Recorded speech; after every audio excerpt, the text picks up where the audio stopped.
So we've literally just kind of looked. I looked in the box at the beginning of the break, and there was one question. I was like, okay. Well, no, there was no questions, and then someone came and put one in. So I'm glad that some of you have put some in since that time. In no particular order, a Christian can retire from paid employment, but can they retire from Christian service? If the answer is yes, where can we find this in the Bible? I remember George Verwer, the missionary enthusiast, who was always pushing out books, and he said, if you can find a verse on retirement in the Bible, I will give you 50 free books. So, do we retire from, well, service is something that we do because we're believers. So we don't retire from Christian service in that sense as that we serve one another in the ways that we can, don't we?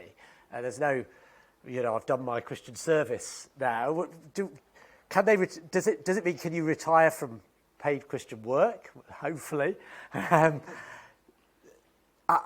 guess, I don't see a place where you would say retiring from what is Christian service, isn't it? That's the question. If it's serving one another, there may be different ways that we can do that as we grow older. We never stop doing that. But I do think it's sometimes right to retire from leadership. There are two approaches to leadership in the Bible, aren't there? There are two Sauls. There's the Saul, Paul, in the New Testament approach to leadership, and then there's King Saul's approach to bring it up the next level. So Paul encouraged Timothy and all these other guys, and King Saul tried to have David murdered. And so let's have a New Testament approach to leadership and encourage the next level to come on. Don't die in harness necessarily. Okay, that's helpful. Anyone want to come back on that or follow that up? If it was your question, you don't have to say that was my question. But if you've got something to ask or follow up, Graham's got something to follow up on that.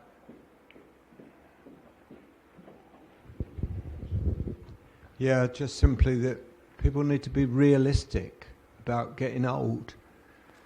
Reading the closing chapter of Ecclesiastes, and the church is littered with people who think they're indispensable, and they have total lack of wisdom in this area. It's a serious problem in the Church of Christ. So yes, there is such a thing as retiring from many things because of the providence of God, because of health and strength.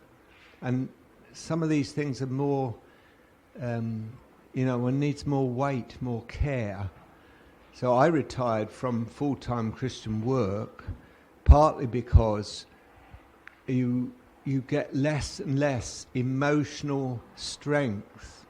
And so, in one sense, a very good thing. I found myself more and more feeling sympathy and care and love for people with their burdens. But you can reach a point where you can't cope and where you can't be much help, because you have to stand at least far enough back to be able to give wise advice. We need to be realistic.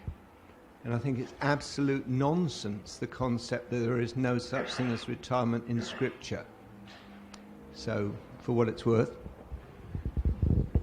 There is that case, isn't there, of that guy Barzillai the Gileadite. Remember him?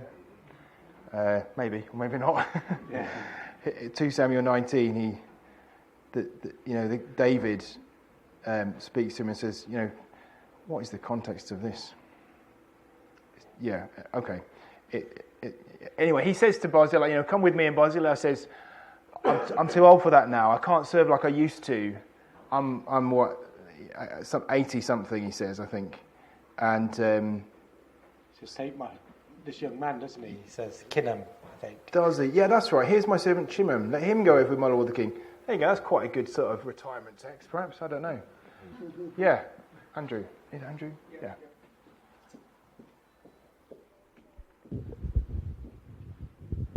Thanks. It's just a reflection. I think we should all really seek better examples of working later in older age. So I'm blessed with an example of one of my mother's friends lived until she was in her mid-80s. She spent most of her life as a nurse, and she was a Christian for most of her life. But in the last few years, after my parents had passed, I was really aware that she was a faithful source of prayer. She was praying all the time, and her life, a very small woman, absolutely tiny, tucked away in an Irish block of church flats, but her days were filled with hospitality and prayer. And I'm so grateful to God that I've got an example of how to finish well if I'm granted those years. And I would encourage everybody, young and old, to look for those kind of examples, because it redefined work for me. In the eyes of the world, she's not working, she's retired. But she was grafting, and she prayed. And the final thing I'll say is, I remember my brother told me a story. He went round, she made him a meal, and then she opened up a book, and she kept a prayer log. And she said, "Now, David, last time you came here, there was a young lady in your life. Is she still in your life?" "No, she was not." "Well, we'll stop praying for her." But she approached prayer in a way that the rest of us probably are embarrassed to do so. And I'd encourage, look for good examples of how to live well and profitably for the kingdom in old age. Amen. Thank you. That's great. I think that's a really helpful balance. Thanks, Andrew. Where, yes, there's something to be said for being conscious of age and so on, but we never stop serving the Lord. It just will change into different forms, perhaps. So that's helpful. Thank you. Okay, let's move on. How much this is about rest and the Lord's Day, this one. How much should a church schedule on the Lord's Day to enable people to have rest time? So the question there, I guess, is sometimes the Lord's Day can be so full of things that actually people are more exhausted at the end of it than, is it been a real day of rest? So how do you go about that, Phil? Yeah. How much should a church schedule? I guess it's not necessarily how much a church schedules, but it's expectations of people, both explicit and implicit. So there may be a number of different things, but are you expecting? Is there an expectation that everyone will come to all of them? There needs to be space, I think. It's hard. I guess it's going to be different in different situations. We have a morning service. We all eat together. We're only a small church. We're able to do that. We have an afternoon discussion or Lord's Supper or members' meeting, and then we're finished by 3:30, 4. So that's a long period of time, but it feels then that the evening is free.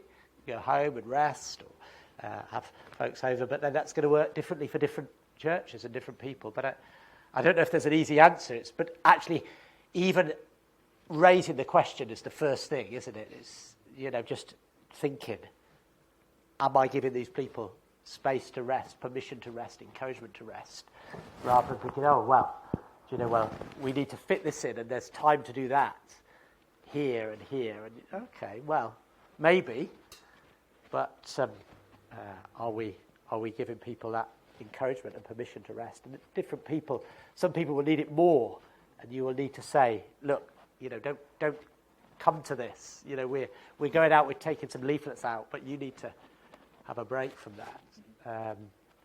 So I don't think there's like an answer, but to be aware of the issue is really important. And also aware of people's lives.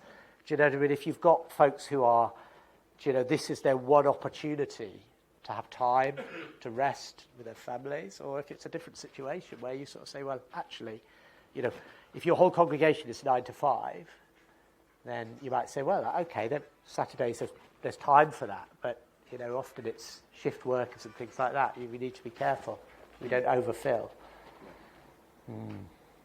I guess we mustn't fit into the world's mould of saying that the only valuable activity is where you're busy and doing stuff. Actually, there's something you were to be unashamed, like you were saying earlier, of just rest is just good in itself, and it's okay to say just take that time, perhaps on the Lord's Day, especially. Yeah. Anyone want to come back or feed into that? Yes, Kathy. I think I kind of think it might also depend, like you maybe said, depends on the sort of people as well. So, for example, you might have a Christian family there with Christians all week long, people who my husband's not a Christian, and there are single people, so we want to spend maybe more time with other Christians because we're not doing that the rest of the week.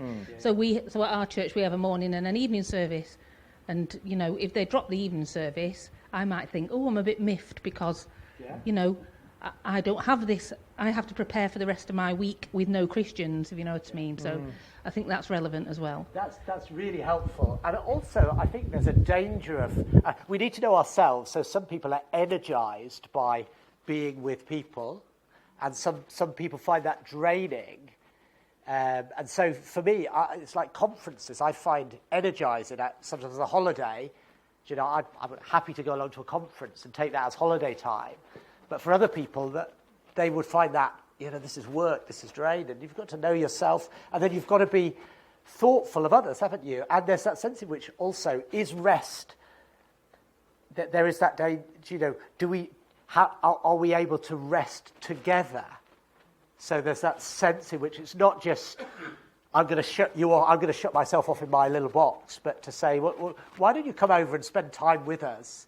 But we're not going to fill it necessarily with, you're just going to be around, go out for a walk, just sit, just snooze in the chairs, but you're part of that family of doing that. And sometimes that works well for maybe families who are inviting singles. Not just, I'm inviting you, and then we've got to fill that with doing, but just come and be part of our space where we're chilling. You're welcome, and so there's a give in that. There's a sort of not a selfishness, but there's a blessing in it as well, I think. Good. Great, thanks. Okay, on a similar theme, what is the best way of resting as a Christian while continuing to serve my brothers and sisters? Does that make sense? Yeah, it does, but I mean, well, sometimes you need to be served as well. Some people are better at serving than being served. They sort of feel guilty if they're the ones that are receiving, or if they're the ones that are resting, and yet they're wanting to help others to rest. And there needs to be give and take. So I think it's that balance in our lives where we think, that here is where I'm tired out in service for others, and this is all about them.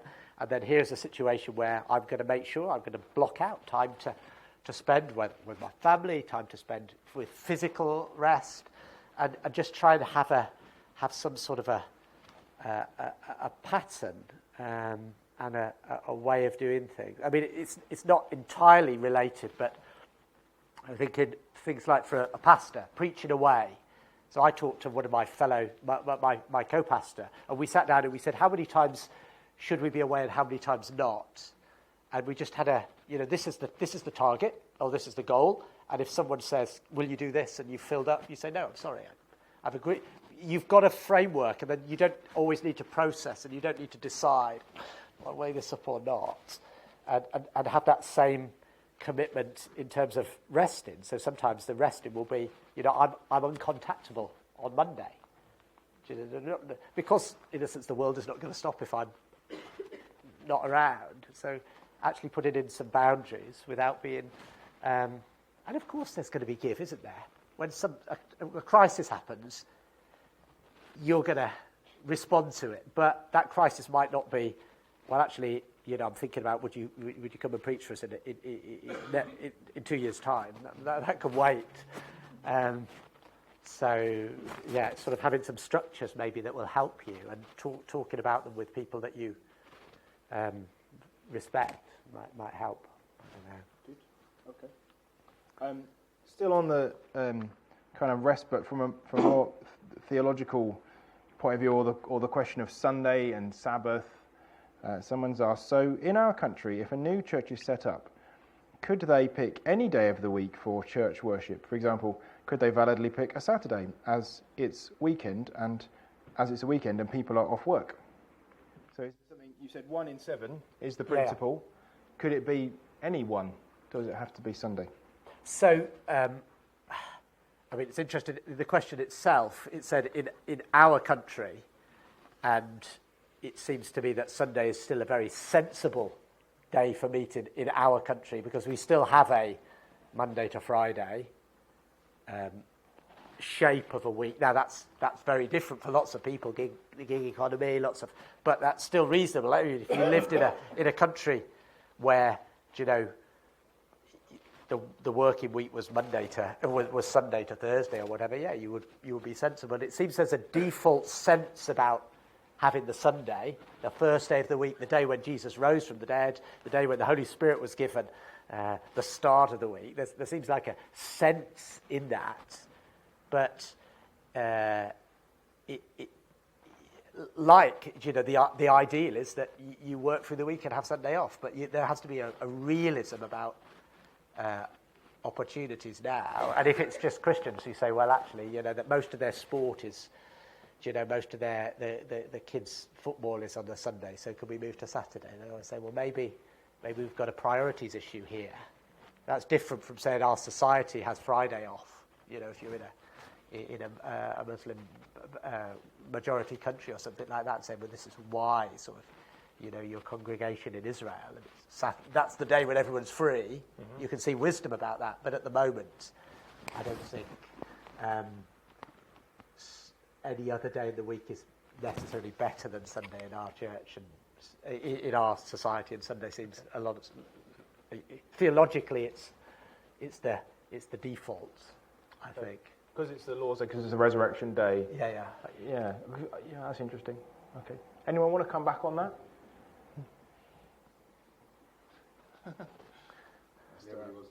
Stir up a hornet's nest. Yeah, it's an interesting question, isn't it? But yeah, okay. Well, if you don't, we'll move on. Still on the subject of kind of work really. If I have someone in my congregation who maybe could be working but isn't, but is on benefits and would be not very good at holding down a job, how should I approach that?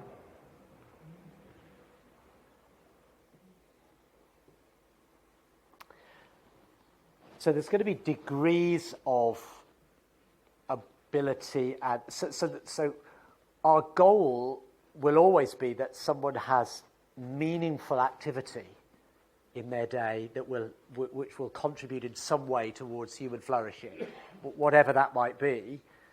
And there was going to be, obviously, if someone has very, very poor health, there's going to be issues there. And this is, it's talking more temperamental, or you would still want to encourage that person to have a structure and use time in profitable ways. And you would want, I mean, in a sense, you have to work with what you've got, but our society should, it's a goal for those who have opportunities and influence is to create space for people to do meaningful activities that they can do. Now, I think of a very sort of stark example of this was we were up visiting some friends in Scotland, and there was a place where a number of guys who were either really struggled educationally or even mentally disabled of various sorts. And the area had there was meaningful work for them to do of different levels. There was sharpening tools. There was involvement, and different people found their niche. And that was a really healthy and a wholesome thing.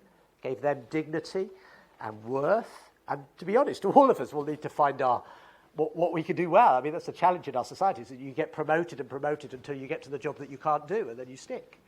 There must be a problem there. And so you would want to try and help someone, but it takes time, doesn't it? And so you would say, is there someone in my church who could get alongside this other person in my church who would be able to, come alongside them to help them, to involve them in some meaningful activity, which may or may not be sort of paid work. And then there are good organisations. There are good secular organisations which are set up to help people to take sort of baby steps into the workplace. So you'd have to say, what is the blockage? Is the blockage something which we can address spiritually, or is it a if someone had a physical disability, you wouldn't say, well, you have to do manual work. Well, maybe that there is I can think of someone who I think of who's not been mentally able to work through their work adult life, and yet they serve in various ways in church life. So they come, and that's something that we value and affirm. But that's very tough for a person, because they may feel, well, I'm not worth anything or not valuable, and so we need to teach grace into it, and at the same time try and put structures in place if we can. I think that's important what you said in the first session about work doesn't mean paid work necessarily in a theological sense, that work can be all kinds of different things, not necessarily being in a paid job. Yeah. But maybe church work and voluntary work, whatever, which doesn't have the demands of a contract or whatever, which somebody maybe find more appropriate for them. Does anyone else have experience helping people who are in a situation like this? Perhaps they're on benefits, or they're in that system and it's hard for them to kind of get out of that cycle, to get work. I'm talking about paid work, or are there ways in which you've helped people to be involved in church and have meaning and significance in that sense? Yes, thanks, Tom.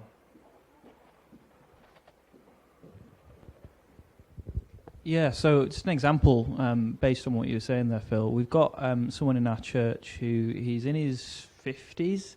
He's got severe learning disabilities, and on top of that, mental health issues. He's tried to work, I think, in charity shops before, but people just didn't have enough grace for him. He would get really stressed out, and he ended up in hospital a few times.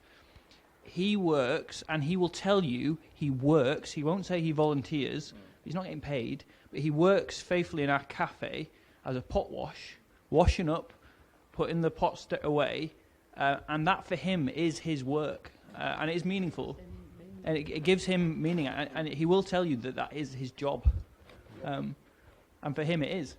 Yeah, that's great, both from the perspective of him and the perspective of the church, who recognised that and facilitated that. That's so much to be commended, yeah. Any other input on this? Okay. Oh, yeah, right at the back. Thanks.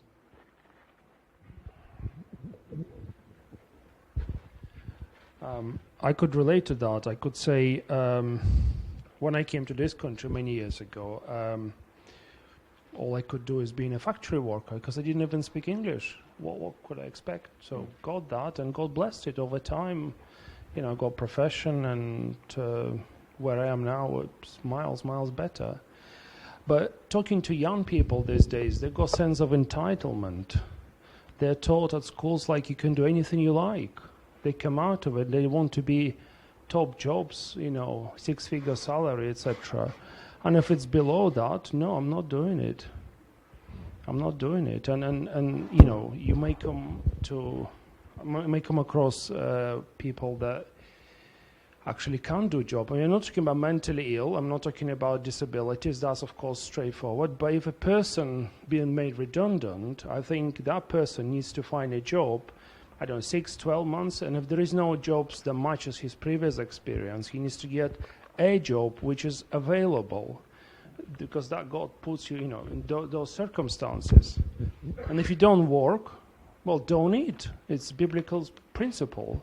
And I think as a church we should encourage people, not just encourage, but be a bit more strict with them. I mean, my personal opinion, people can't be members if they don't want to work.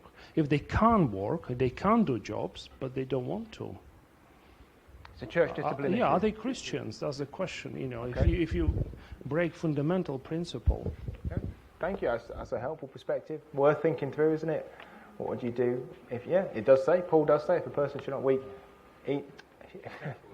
If you should not work, you shouldn't eat. In the context of people being obviously lazy, right? Yeah. We're not obviously talking about here where people are incapacitated or whatever, but it's that's helpful. So that was where I started with there. You know, is there a spiritual thing to address? Is there a biblical principle but you need to give time to that as well, don't you? You're going to work through those things like any anything, you're going to help someone to grow into this understanding. And then if they're still resistant, then you can say, whoa, okay, well, what's the problem here? Resistance, that's a big... Not that they're trying to get a job and say, if you haven't got one in 6 months, you're not in the church. But, yeah, that's right. There's sensitivity needed, but clarity as well. So thanks, yeah, appreciate that.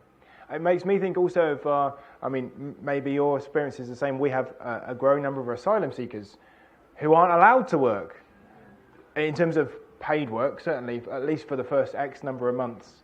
They're in the country. What do you do with that? Do you try and help? We've tried to help get them involved in some church projects, that they might be able to help with, but there's some complications to that because generally our ecclesiology tends to in the direction of members basically being the ones who serve rather than non-members, and some of these people it's not altogether clear if they're believers yet, and yet they're just twiddling their thumbs in a hotel somewhere, and that's hard, isn't it? So there's some... I don't know if anyone's got any experience of that you could help me on. Or anyone comment on that? Okay, that's an intractable problem. Right. But it just shows, doesn't it, that it's not just black and white. We need some sensitivity. Yeah, someone have a hand up there. Great, okay. Well, we'll move on then. This is kind of connected, but this is to do with money and giving, which is obviously connected to what we earn when we work. Could you say something about giving to the church out of what we reap through our work? In this day of direct debits, it goes unseen and unmentioned in many churches. Yeah, so that's interesting because that was something I dealt with, or we talked about explicitly when I taught on the subject for young people, and to see that there are different paths, all of which are equally valid. So someone could say, well, I want to be in a caring profession, I want to show the love of Christ, I want to be sort of in nursing or in mental health or something like that. Someone else might say, well, I just want to earn loads and loads of money to bankroll evangelists in here and to church planting here. And someone else might say, well, actually, I want to make a structural difference in society. I want to be an architect who designs homes that are worth living in, that are both beautiful and functional. And there's different ways of living out. And so one of those ways is, and then someone might say, well, I just want a 9-to-5 job that I could just leave, and so that I'm throwing myself into involvement in the kids club and the youth work. And it's not as if one of those is the right path. There are all sorts of different ways, and we need to realise that there's dangers on each one of those. It's sort of, I'm going to earn loads and loads, but I've just got to get to a certain level, and then I'll start giving. And say, no, that's not how it works. But I think so. From that point of view, about giving out of what we reap through our work, giving is really important. It's one of those things we read about it in the New Testament. About supporting both the work of the church, supporting leaders in the church, supporting the needy people in the church, supporting other churches who've got less resources than us. That's a huge New Testament theme. Paul's not ashamed to, much as I have a huge regard for the sort of faith mission principles, Paul didn't work like that. He said, we need this money and you should be giving it. And look, those guys, they're really giving it and they're poor. What about you guys in Corinth? This is outrageous. He says that. So there's a sense in which we need to address that. When it says, in this day of direct debits, when it goes unseen and unmentioned, I'm quite happy for it to go unseen. But I think it should be mentioned. We should affirm that. It doesn't... we don't have a collection in our church because we want the people who come in to think, it's all about what we're giving them, not that we want anything from them. Other churches have collections, that's fine. And some of them say, look, this is a collection, but if you're a visitor, we don't want anything. We're not really interested in this. Is a privilege of members. Privilege. You can say that and clarify that, but we need to teach on it. One of the great things is if you work through expository preaching, then you will come to it when you come to it, and then you preach on it, rather than say, okay, it's about time we had a sermon on giving. We've got, things are looking a bit weak on the church finances. But it's a great thing to do. I know some Christians for whom their primary service to the church has been the generosity of their giving. And I think of some folks in particular for whom, they've actively pursued a particularly profitable line of business, and it was the difference between whether we could do a building project or not, was that someone, had saved and then was generous with loans, generous with gifts. And that's as much service as helping in the young people's work, or preaching from the front, or serving the refreshments, and should be acknowledged, as long as it's not, those with the money don't call the shots in church life, but they can make a difference. And so it's a really important thing. It's one of the spiritual gifts, isn't it, in Romans 12? Those who give so generously. Yeah. Good. Great. Well, time has gone by, so I think we will call this part of proceedings to a close. Just to thank Phil again for his wisdom. Thank you for those of you who've contributed. Now it's been a blessing to hear from you too. We're going to close our day together by singing one more time, and then we'll finish there. So, King, that wasn't. I didn't mean to say that. I'm sorry. Oh, yes, thank you. Before I forget, well, I did just forget. Clive has put this very important slide on for next year. I don't know if you've ever thought about there are, as I sometimes think, there are older people in my church. How do I serve them well? There's someone with dementia. I'm trying to help pastor those who are trying to support them in their lives. And perhaps you feel out of your depth sometimes, or maybe you're trying to reach older people with the gospel and they seem resistant, perhaps more resistant than younger people. Come next year to Connected, because we're going to be tackling some of these important questions. Living well in old age for Christ, but also serving those who are in our churches who are older. We think it's a neglected subject. We think it's something we could do with a great deal of help on. And so we have made a steal here, because Roger Hitchings and Louise Morse are experts in this whole field. They've written books, and they have significant background in counselling and in serving older people and equipping churches to do that well.